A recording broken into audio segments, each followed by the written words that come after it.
Bonjour tout le monde, j'espère que vous allez bien. Donc cette vidéo aujourd'hui ne sera pas montée, je sais, ça va être un petit peu comme les débriefs. On va parler de l'immaturité des joueurs de foot. Donc j'ai été inspiré par l'histoire qu'il y a eu avec Dembélé, là il y a quelques temps, où il ne s'est pas rendu à l'entraînement et n'a pas prévenu ses entraîneurs et les entraîneurs et la hiérarchie en règle générale de son absence. Donc j'ai trouvé cet agissement, ce comportement assez immature et ça m'a vachement inspiré. Donc on va parler du coup de l'immaturité des joueurs de foot, de pourquoi je trouve ça inadmissible et des sanctions que les clubs devraient appliquer aux joueurs.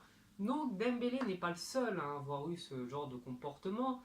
On a eu le cas aussi avec Kurzawa qui s'était permis de chambrer pendant un match ses adversaires et du coup quand ils sont parvenus à les battre, et finalement c'est lui qui s'est fait chambrer. Donc ça fait partie des comportements assez immatures. Donc il faisait ça avec les jeunes. J'espère qu'il a arrêté plus tard. On a eu le cas avec Serge Aurier aussi, qui a beaucoup parlé et beaucoup trop vite, surtout sur les réseaux sociaux et sur Periscope. Je pense qu'on se rappelle tous de cette histoire où il a très mal parlé de Laurent Blanc. Donc on ne va pas revenir forcément dessus. Donc il n'y a pas que ça, que je cherche encore des cas des joueurs qui disparaissaient dans la nature, voilà, qui préviennent pas, qui partent, qui font leur vie. Donc il y avait Kevin Hanin qui avait tendance à être comme ça, à pas respecter vraiment la hiérarchie, à pas vraiment respecter son équipe. Il y a aussi Balotelli qui est un grand enfant dans sa tête, qui est totalement immature.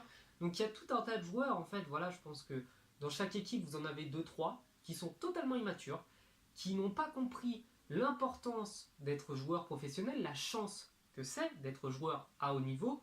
Donc je pense que quand on est au Barça, c'est encore pire que quand on est dans un club de Ligue 2 national, même si le professionnalisme et la rigueur doivent être appliqués, mais au Barça, qui est dans un des plus grands clubs du monde, c'est une obligation, c'est même pas envisageable d'être immature. Et en fait, ces joueurs-là se rendent pas compte qu'ils sont en train de pourrir leur carrière. Je pense aussi en même temps que je fais cette vidéo à Rabiot, qui lui aussi a un très mauvais comportement et de très très mauvaises attitudes vis-à-vis du club et vis-à-vis de ses coéquipiers, parce que quand on se permet d'arriver en retard, c'est un manque de respect envers ses collègues. Donc il y a tout un tas de choses comme ça qui s'accumulent, et ces joueurs-là finissent par se faire punir.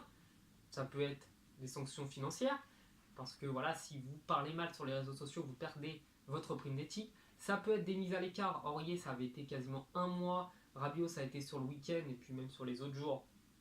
Et pas mal de joueurs comme ça se font punir régulièrement. Donc je pense que c'est pas forcément une très très bonne idée de les punir de cette manière. Et je pense que vraiment, l'idée qui serait la meilleure, ce serait de leur faire un mois de stage complet.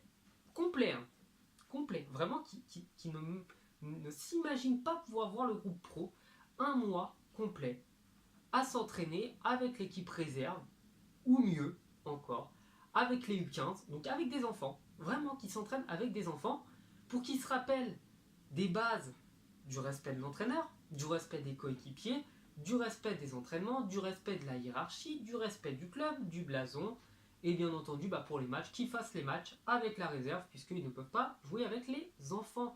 Donc ça leur permettrait de mettre les pendules à l'heure, de se réveiller, de se rendre compte que pour en arriver là, il faut quand même de la rigueur, et que s'ils ne changent pas leur attitude, ça va leur poser des problèmes, et de toute manière, les clubs ne voudront pas de personnages comme cela. Voilà, j'espère que la vidéo vous aura plu. Du coup, vous pouvez vous abonner.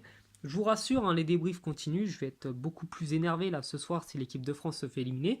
Donc je vous dis à la prochaine, et je vous dis à la prochaine, et je vous redis à la prochaine. Ciao.